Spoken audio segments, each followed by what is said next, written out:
Bonjour, je vais corriger l'exercice 1 du TD10. Donc, c'est un petit exercice de cinématique.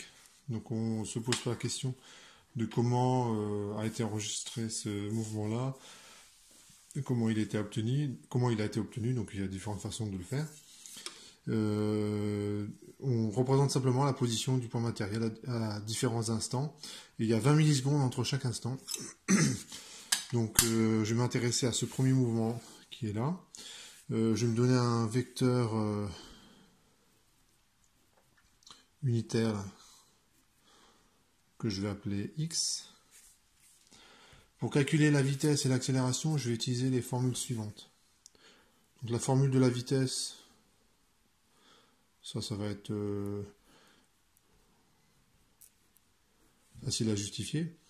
Je prends le vecteur position à l'instant t plus h. Je soustrais le vecteur position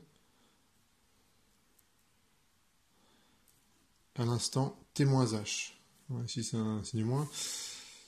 Et je divise par la différence, par la durée entre ces deux instants, c'est-à-dire 2h. Ce que vous connaissez bien comme formule, c'est en fait la définition de la dérivée. C'est r de t plus h moins r de t, c'est la dérivée à droite sur h. Cette formule-là, elle a l'avantage d'être plus précise. Quand je divise h par 10, l'erreur que je fais sur cette estimation, elle est divisée par 100.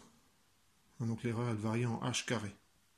Alors que si je prends comme définition r de t plus h moins r de t sur h, l'erreur, elle varie en h. C'est-à-dire que si je divise h par 10, l'erreur, elle est juste divisée par 10. Donc cette formule, simplement, elle est plus précise. Et comme de toute façon, je fais une estimation de la vitesse, ici, je ne devrais pas mettre une égalité. Ici. Il faudrait que je mette environ égal. Bon, je m'encombre pas avec ça. L'accélération, je vais l'écrire ici. Je vais utiliser la formule suivante. C'est R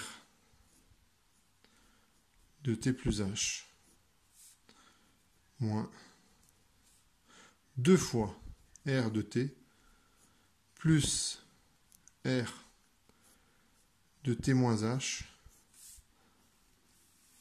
sur h carré. Je vais utiliser cette formule-là. Je vais la démontrer rapidement. Alors, cette formule, je ne mets pas la démo sur la feuille parce que ça va être trop long. Je vais le faire ici. Voilà. L'accélération, en fait, je vais dire que c'est v de t moins v de t moins h sur h. Alors ici, ici c'est des vecteurs, je prends la dérivée à gauche, d'accord, mais de toute façon, voilà, ça marche, tant que à la limite où h tend vers 0, ça devient une égalité ce truc-là. Alors j'utilise cette formule parce que ça va me mener au résultat. V de t, c'est quoi V de t?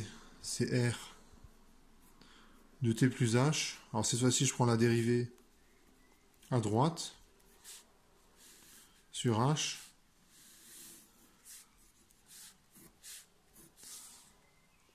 moins R de t moins R de t moins h sur h. Alors pourquoi ici c'est t plus h et t? Parce que j'ai choisi la dérivée à droite en t. Je choisis la dérivée à droite aussi en t moins h, et en fait je décale le t plus h devient t, et le t devient t moins h. D'accord? Et ça donne, lorsqu'on regroupe les termes, il y a un h carré au dénominateur. C'est ce h là et ce h là, hop, quand ils se retrouvent au dénominateur, ça fait h carré. J'ai bien r de t plus h. J'ai bien du r de t moins h. Le signe moins et le signe moins, là ça va donner plus. Et le r de t, il apparaît deux fois avec un signe négatif. Alors, bon, la démonstration, elle est pas super rigoureuse. Voilà, on va dire vous êtes habitué, parce que une fois je prends la dérivée à gauche, et puis des fois je la prends à droite, donc c'est un petit peu selon.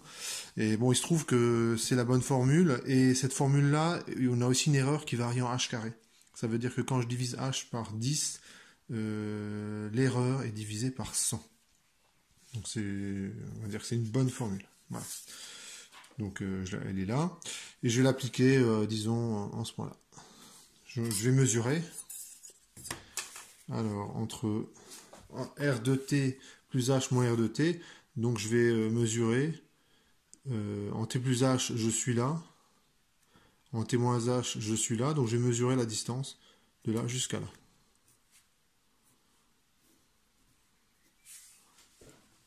Ça fait quoi? Hop.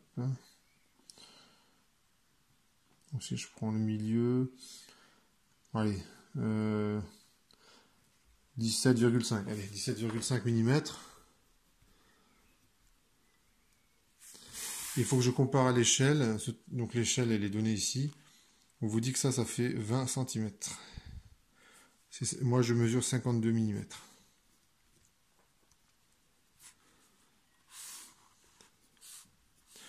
Donc je fais une règle de 3. Du coup, je vais pouvoir connaître cette distance en centimètres. Et je vais diviser par 40 millisecondes. Parce qu'entre là et là, il y a 20 millisecondes. Entre là et là, il y a 40 millisecondes. Et ça me fait, au niveau de l'application numérique, 17,5 divisé.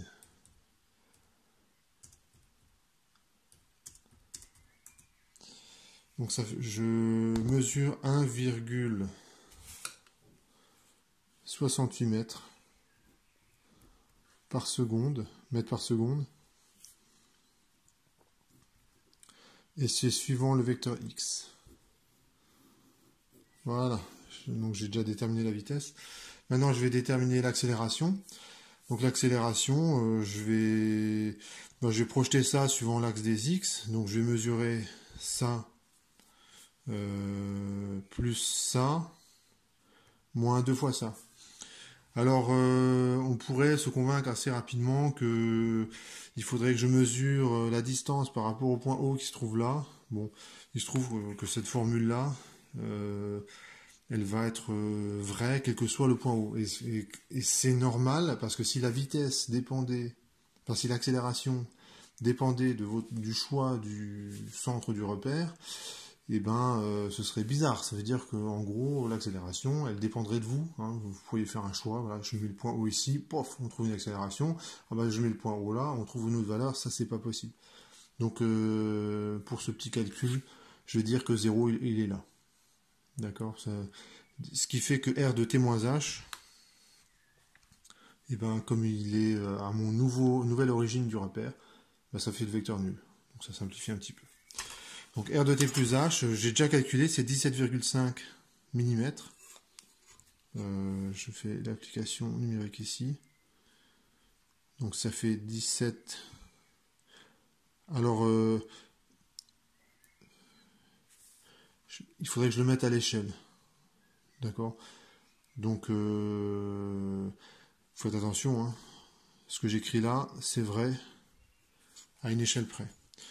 La vitesse, la position à l'instant T, donc ça c'est l'instant T, ça c'est T moins H, T plus H, la position à l'instant T.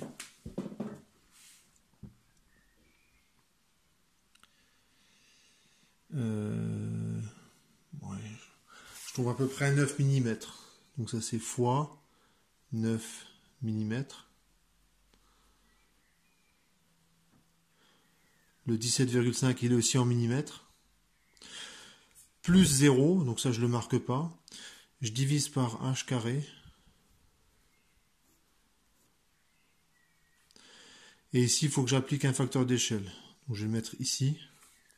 Le facteur d'échelle c'est que 20 cm en vrai.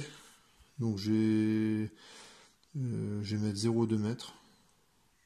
Comme ça. Ça fait 52 mm.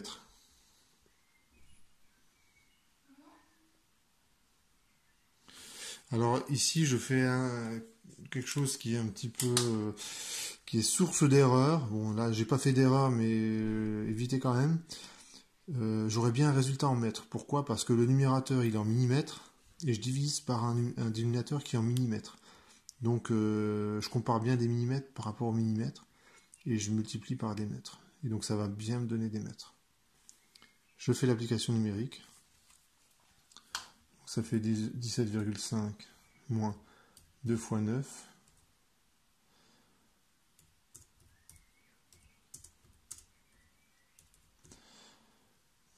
Fois 0,2 divisé par 52. Donc ça fait une accélération qui est assez importante. Je trouve moins 4,8 mètres secondes moins 2. Ça me paraît beaucoup parce que c'est la moitié et l'accélération est suivant le vecteur e de x. Et c'est une accélération négative, donc on faudrait dire dans le langage courant, c'est une décélération. Alors si on met la casquette de physicien, on va dire qu'on a une accélération négative qui est opposée au mouvement. Je vais juste vérifier l'ordre de grandeur. 0,2. Ouais, d'accord, ça a l'air d'être bon. Ça 0,02, ça fait 10 000. Ouais, c'est dû au 0,02 au carré. Donc c'est une décélération assez forte.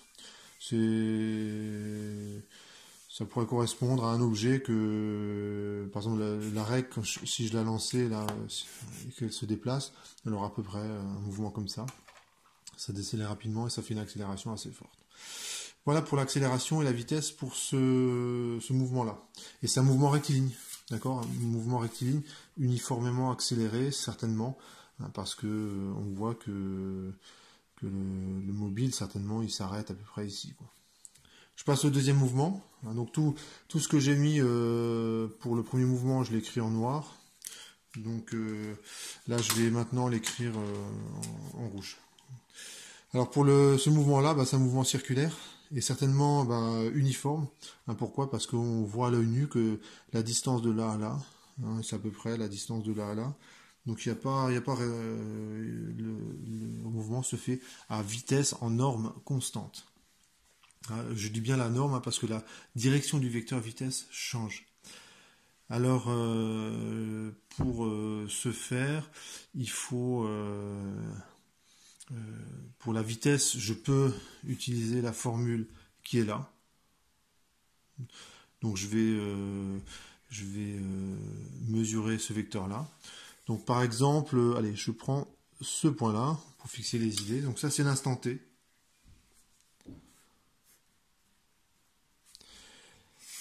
Et le vecteur r de t plus h moins r de t moins h, c'est le vecteur qui est là. Donc je mesure la distance et je trouve 12,5 mm.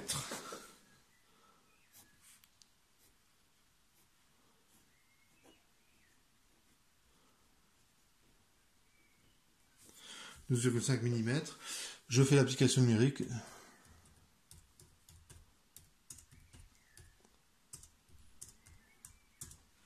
Et je trouve 1,2 mètres par seconde.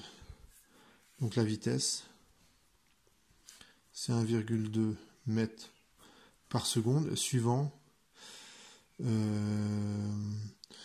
va dire que ça se déplace comme ça. Donc le mouvement, hop, il est comme ceci. Donc c'est suivant E de θ. Alors j'ai placé E de θ et E de R.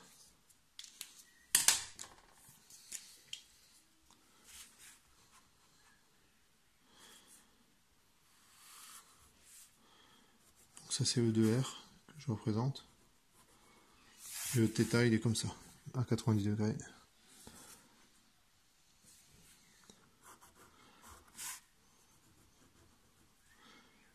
Ça c'est E de θ.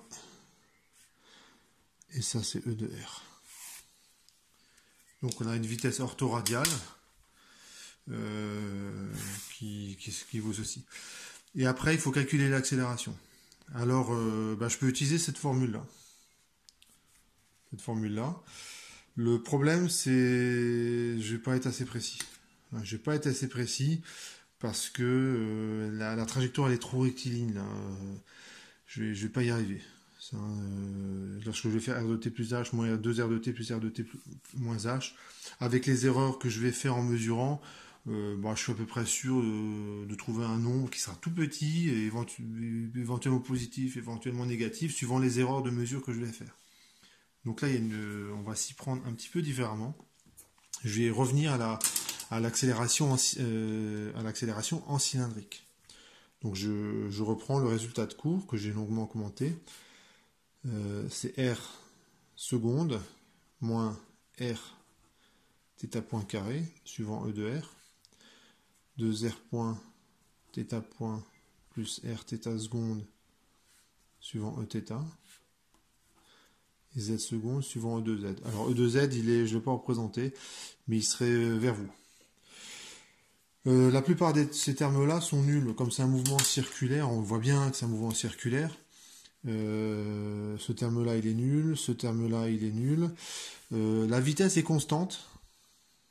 Donc θ point, il est constant. Hein, angulairement, le mobile, si je regarde en θ, il varie avec un θ point constant. Donc ce terme-là, il est nul. Et ce terme-là, il est nul parce que le mobile, il reste dans le plan Z. Donc finalement, il reste un seul terme. C'est celui-là. C'est moins R θ point carré suivant E de R. Et donc du coup, il faudrait que je mesure θ point. Donc ça se fait, hein. Il suffit de mesurer l'angle θ à 2 instants. Enfin bon, c'est faisable, mais je vais transformer un petit peu l'expression. Et l'expression auquel je vais arriver, ce serait bien que vous la reteniez. C'est l'accélération qu'on appelle dans le repère de Freinet. Peut-être que quand je dis ça, vous avez vu ça en spécialité par exemple. Donc l'accélération, je mets le terme qui m'intéresse, enfin le terme, pas qui m'intéresse, mais le seul terme qui reste. Et θ point, je vous rappelle que c'est, comme la vitesse est uniquement orthoradiale, c'est V sur R. Hein, je vous laisse regarder dans votre cours. Hein. La vitesse en cylindrique, c'est R point, donc R point est nul, suivant E de R. Rθ point, suivant Eθ, c'est celle-là qui m'intéresse.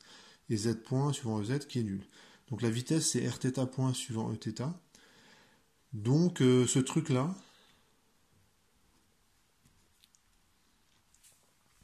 c'est simplement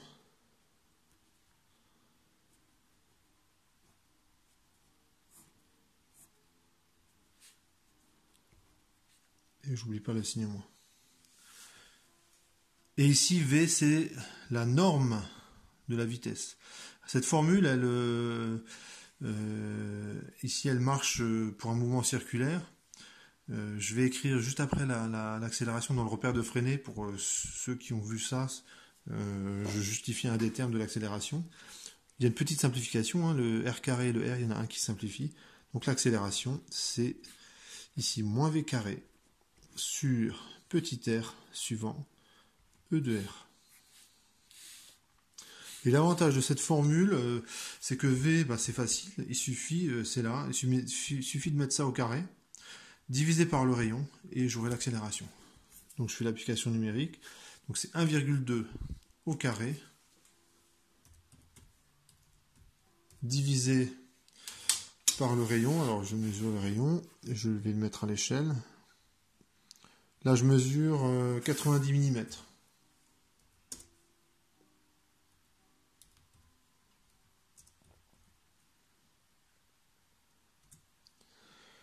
Donc ça fait 4,16 mètres seconde moins 2. Suivant moins E de R. Là aussi, c'est une bonne accélération. Hein. Vous prenez un virage comme ça dans votre voiture, bon, c'est pas sûr que la voiture elle reste sur la route. Hein. C'est en gros, vous avez la moitié du poids de la voiture qui s'exerce latéralement. Donc, c'est les conditions. Voilà, c'est pas comme ça qu'on prend un virage normalement, hein, on prend beaucoup plus lentement. Et cette formule-là, elle est toute simple et ce serait bien de la retenir en fait. Ce genre de formule, euh, ça, on fera un exercice hein, notamment où à partir de l'inclinaison d'une moto dans un virage ou d'un vélo dans un virage, eh bien, on peut, en estimant le rayon de courbure du virage, on peut estimer la vitesse de la moto. Bon, c'est sûr que c'est pas hyper utile dans la vie quotidienne, mais bon, vous faites des études scientifiques, ces genres de formules, c'est bon de l'avoir en tête, et surtout qu'elle est assez simple. L'accélération dans le repère de freiner, je vais l'écrire ici.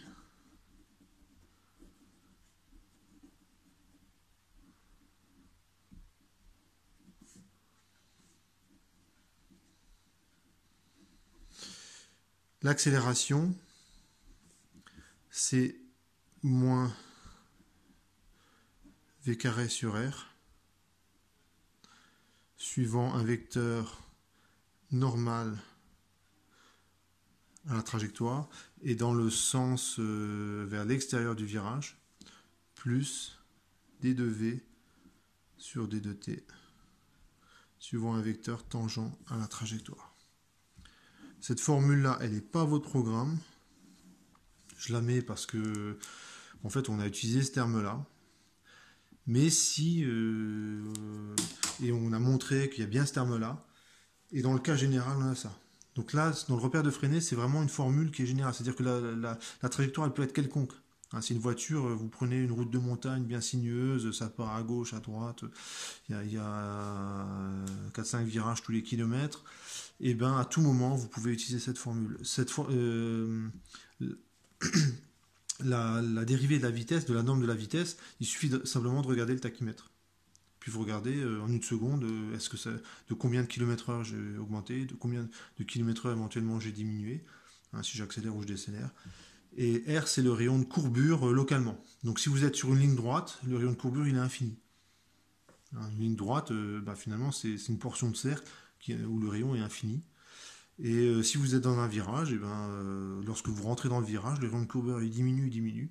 Lorsque vous êtes en plein milieu du virage, le rayon de courbure, c'est là qu'il est minimal, de taille minimale. Puis après, vous ressortez du virage, le rayon de courbure, il réaugmente. Voilà. Donc voilà pour cet exercice-là. À bientôt.